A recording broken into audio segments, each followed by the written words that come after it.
ഒരു കാര്യം പറഞ്ഞ് അവസാനിപ്പിച്ചേക്കാം. ഇപ്പോൾ കേരളത്തിലെ യു.ഡി.എഫ് ഏറ്റെടുക്കേണ്ട സമരങ്ങൾ അവർ ഏറ്റെടുക്കുകയും അത്തരം സാമൂഹ്യ വിഷയങ്ങളിൽ ശക്തമായ നിലപാട് സ്വീകരിച്ച് മുന്നോട്ട് പോകുന്ന ഒരു പ്രതിപക്ഷമാണ് അവർ എന്നൊരു അഭിപ്രായം എനിക്കില്ല.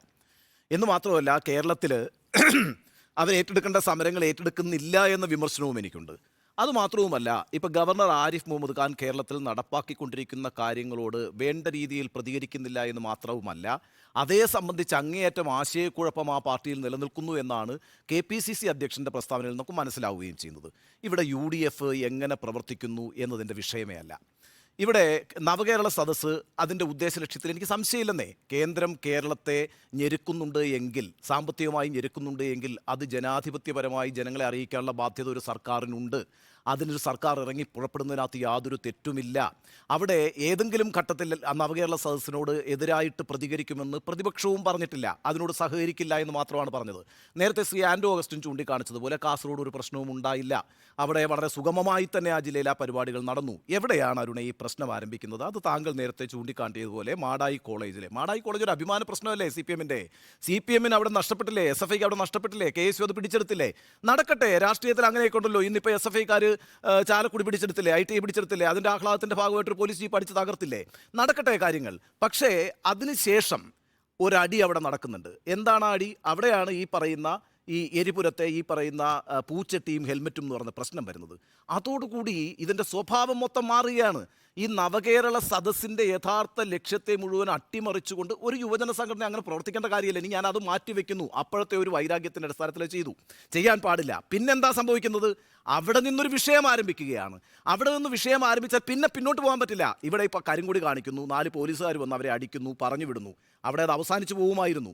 അതത്ര തീക്ഷ്ണമായിട്ട് ഒരുപക്ഷെ മലപ്പുറത്തൊന്ന് ആവർത്തിക്കുമായിരിക്കും, അല്ലെങ്കിൽ കോഴിക്കോടൊന്ന് ആവർത്തിക്കുമായിരിക്കും. പിന്നെ നമ്മൾ കാണുന്നത് മുഴുവൻ ഈ പറയുന്ന ഒരു DCP ഒരുത്തൻ്റെ കഴുത്ത് ഞെരിച്ച് പിടിക്കുന്നതിൻ്റെ ചിത്രം മലയാളിയുടെ കണ്ണിൽ നിന്ന് മാറുമോ? നമ്മൾ ഈ ജോർജ് ഫ്ലോയിഡിൻ്റെ ആ വെളുത്ത പോലീസുകാരൻ ഒരു കറുത്ത വർഗ്ഗക്കാരൻ്റെ കഴുത്തിൽ ചവിട്ടി നിർത്തുമ്പോൾ എനിക്ക് ശ്വാസം മുട്ടുന്നതെന്ന് പറഞ്ഞ് വിളിച്ചു പറഞ്ഞപ്പോൾ ഇവിടെ നിന്ന് മുദ്രാവാക്യം വിളിച്ച ആളുകളാണല്ലോ നമ്മൾ അതിനെതിരായിട്ട്, വർണ്ണവറിക്കെതിരായിട്ട്. അത് കഴിഞ്ഞ് പിന്നെ കനാലിലേക്ക് വലിച്ചെറിയുക. ഇങ്ങനെ എന്തൊക്കെ ദൃശ്യങ്ങളാണ് കണ്ടത്. എനിക്കതിനകത്ത് വിഷമമുണ്ടെന്നേ. കാരണം ഈ സർക്കാർ കേരളത്തിലെ ജനങ്ങളെയും സംസ്ഥാനത്തിൻ്റെ ധനസ്ഥിതിയെയും അങ്ങേയറ്റം ഞെരിക്കുന്ന കേന്ദ്ര സർക്കാരിൻ്റെ നയങ്ങൾക്കെതിരെ പ്രചരണത്തിന് ഇറങ്ങി പുറപ്പെടുമ്പോൾ അതിൻ്റെ യഥാർത്ഥ ലക്ഷ്യം അട്ടിമറിക്കപ്പെട്ടു പോയിട്ടുണ്ടെങ്കിൽ ആ രാഷ്ട്രീയത്തിൽ എനിക്ക് വിഷമമുണ്ട്. മാത്രവുമല്ല, ഈ പറഞ്ഞ പരിപാടി താങ്കൾ ശരിയായി ചൂണ്ടിക്കാണിച്ച പോലെ നന്നായി വിലയിരുത്തപ്പെടുക പോലും ചെയ്തില്ല. നമ്മളിപ്പോഴും നവകേരള സദസ് എന്താണ് കേരളത്തിന് സംഭാവന ചെയ്തത് എന്ന കാര്യം ചർച്ച ചെയ്തിട്ടില്ല. അതുകൊണ്ട് കേരളത്തിന് എന്ത് ഗുണമാണ് ഉണ്ടാകുന്നത്, ജനങ്ങൾക്ക് എന്ത് ഗുണമാണ് ഉണ്ടാകുന്നത്, അല്ല അഥവാ ഉണ്ടാകാൻ പോകുന്നത് എന്ന വിഷയം ചർച്ച ചെയ്തിട്ടില്ല.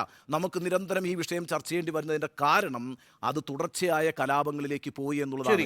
ഒരു സ്റ്റേറ്റ് എന്നുള്ള നിലയ്ക്ക് ഒരു സംയമനം സ്റ്റേറ്റിൻ്റെ ഭാഗത്തു നിന്നുണ്ടാവണം. അതിൻ്റെ കാര്യം എന്താ പറയുക? സ്റ്റേറ്റിന് ആ ഉത്തരവാദിത്വമുണ്ട്.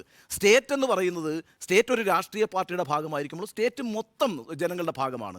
അവരൊരു രാഷ്ട്രീയ ഉദ്ദേശത്തോടുകൂടി അത് ജനങ്ങളെ ബോധ്യപ്പെടുത്താൻ ഇറങ്ങി പുറപ്പെട്ടിട്ടുണ്ടെങ്കിൽ അതിന് നേർവിപരീതമായി വരുന്ന കാര്യങ്ങളെ അല്പം കൂടി സംയമനത്തോടെ നേരിട്ടിരുന്നുവെങ്കിൽ ഒരു പക്ഷേ ഇത് വളരെ സക്സസ്ഫുൾ ആകുമായിരുന്നു. നമ്മൾ വേറൊരു വിഷയമാകുമായിരുന്നു ചർച്ച ചെയ്യുന്നത്. അപ്പം നമ്മൾ നിശ്ചയമായിട്ടും ഈ സദസ്സിൻ്റെ ലക്ഷ്യം എന്തായിരുന്നു, അത് ലക്ഷ്യം കണ്ടു, അത് ജനങ്ങളെ ബോധ്യപ്പെടുത്താൻ കഴിഞ്ഞു, ഇല്ലെങ്കിൽ ജനങ്ങൾക്ക് അതിനോടുള്ള പ്രതികരണം എന്തായിരുന്നു, ഇതെല്ലാം നമ്മൾ ചർച്ച ചെയ്യുമായിരുന്നു. ഫലത്തിൽ വലിയൊരു ട്രാപ്പ്, താങ്കൾ പറഞ്ഞതുപോലെ ഒരു വിഷ്വൽ ട്രാപ്പ് ഉണ്ടായിരുന്നുവെങ്കിൽ ആ വിഷ്വൽ ട്രാപ്പിൽ പോയി വീണു കൊടുത്തിട്ടുണ്ട്.